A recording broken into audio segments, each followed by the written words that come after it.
I think something might be happening here in my sleepy small town. I'm a bit frazzled. So much so that I guess I figured the best thing to do is to turn on the internet and ask for advice. Last night was a bit of a blur for me. I mean, I'll admit that, right? I went out with friends, I got skunk drunk at several different parties, ultimately passing out on my girlfriend Amy's couch. I'd hoped maybe to get lucky with her, but I guess getting in the door was better than nothing. Anyway, I don't believe that anything about Halloween night was special. Not that I'm aware. All the strange and disturbing things that had been happening started right after I woke up this morning. Amy had already left for work, and I was laying in a puddle of my own drool trying to figure out where my pants were when I heard this loud knock on the front door. I was half-dressed, so my first instinct was to ignore whoever was there. But the banging was so incessant, I was thinking maybe it was an emergency, right? So I opened the door, and I stared down at 3 kids all dressed in Halloween costumes holding plastic jack-o'-lanterns toward me. None of them had friendly faces, almost as if they had spent all night trying to find goodies. Together they chanted, "Trick or treat!" Now to admit, I thought it was some kind of prank at first. So I slipped my phone out of my pocket and I checked the date, because it seemed so dead serious. Sure enough, November 1st. Hey, sorry kids, you're a little late, I said as I showed them the time. Then I closed the door on them and I went back to getting dressed. A few minutes passed by and I kinda dismissively forgot about it. Then, just as I finished getting changed, I knocked again. At first, I didn't know it was the same kids, so I instantly opened the door, only to be surprised and a bit confused at seeing them standing there. "Trick or treat!" they chanted again. This time I got a good look at them. They seemed to have bags under their eyes, detailed makeup that made their costumes look genuine. It was a bit unnerving. "Look, where are your parents? Shouldn't you be in school?" I said. They didn't respond and just stared at me, unblinking. This time, I slammed the door hard. I wanted them to get the picture that I wasn't about to play these childish games. And soon enough, though, they were banging on the door again. Now I was getting pissed and a bit worried. Why the hell were these kids out here in the middle of the morning trying to get Halloween candy? It seemed like a load of nonsense or something sinister going on, at least. I wasn't entirely sure which just yet. It was just almost 9. I needed to get to college for a class across town, so I grabbed my keys, marched toward the front door, decided to simply ignore the pesky kids. As I opened the door and they chanted, I put my foot out, and one of the kids wearing a devil costume stepped in the way, deliberately pushing me back. I was surprised at how strong he was. "Look here, you little," I said, as I tried again, and this time all 3 of them pressed me back inside the house. I grabbed the handle of the door to block them from getting inside, even as they began to press against it, more rabid than before. "Trick or treat," they said aloud again, this time in a more angry tone. What the fuck is going on? I managed to lock the door back, and I looked at my phone, trying to decide if I should call the police. But that's stupid, right? This is just 3 kids in some Halloween makeup. In the back of my mind, I was beginning to doubt that. I could hear them on the other side of the door. It sounded like they were scratching, they were clawing at it. No longer acting like innocent children, more like dangerous animals. But what would I tell the authorities anyway? Help, I'm trapped in my girlfriend's house because of some candy-craving children? They'd laugh at me and send me to the loony bin, I thought. I tried to text Amy, see if she knew anything about it. "Do you ever have kids show up after Halloween for candy?" I asked her. Her reply was quick and automatic. "That's nonsense, I'm at work. Just get your stuff and go." She sounded irritated, dismissive. Had last night really gone that badly? I next heard the children against the side window, pressing up against them and demanding I let them in. "Go away! I don't have anything anyway!" I shouted. I even checked their pantry to be sure. Not a scrap of candy anywhere. After a while, things got quiet. I'm sure they had gone, so I peeked out the front door. Instead, I saw that more children had gathered in costumes on the street, all of them ominously staring towards Amy's house. I took a picture and I sent it to Amy. "These kids are outside your place. They're seriously freaking me out now," I told her. I was positive that if I stepped outside the house, these kids were going to hurt me. They gave off a very bad vibe.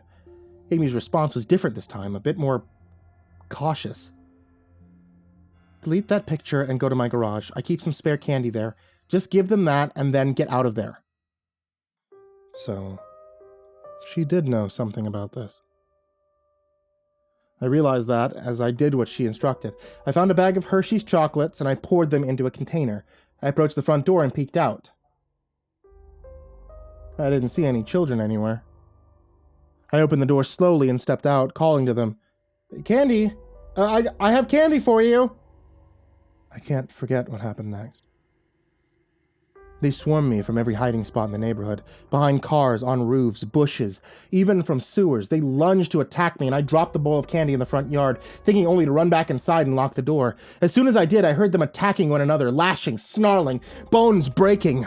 I called Amy again, trying to figure out what to do, but it went straight to voicemail. I watched for a solid 12 minutes as the children attacked and killed just to get their Halloween candy. And then once it was all gone, they seemingly dispersed and disappeared into the streets. Perhaps to one of her nearby neighbors. I mean, her house has always had its own private road, so I couldn't have been sure where they had gone to next, but I was sure they had definitely moved on. Just to be safe, though, I took a knife from the kitchen and walked out to the front yard, staring at the bloody mess from the candy carnage. What was happening here? Then I heard something behind me. 3 costumed kids watching me as I knelt over. They were posed to strike, and all I could think to do was run. I don't know for sure how far I went. I saw a house down the road, and I sprinted towards it, banging on the door for help. Then I saw the garage open, and I slipped inside, frantically searching for the button to close it. The children were closing in. The gate slowly moved to close as I mashed the button, the children almost at the edge. One of them managed to reach their arm under the frame as I watched as it was crushed by the garage metal door. Crushed and severed from the child, yet still drawing towards me to attack. I stepped on it as hard as I could as the dismembered hand tried to grab at my leg and finally smashed it to a pulp. Then I listened as the children roared just beyond the garage. I'm at a loss where to go to next. I even tried to contact local authorities, but it seems I can't connect to anything outside the neighborhood except via the internet, and nobody's answering my messages. It's gotten quiet, but I know they're still out there. They're waiting to attack me again. Any advice on how to outrun them? Maybe even kill the little hobgoblins is appreciated.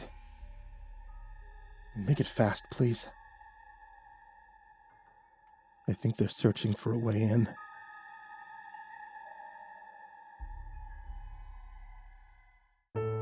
Hey there kids, it's me, MrCreepyPasta, and thank you for watching tonight's video, or listening to tonight's podcast, and thank you for clicking the thumbs up, the subscribe, the follow, the bell, the whatever helpful thing there is on such a platform. If you want to find your nice Halloween horror audiobook to listen to this year, check out audible.com and look for MrCreepyPasta, because I got a whole bunch of books over there. Books like Tales from the Gas Station.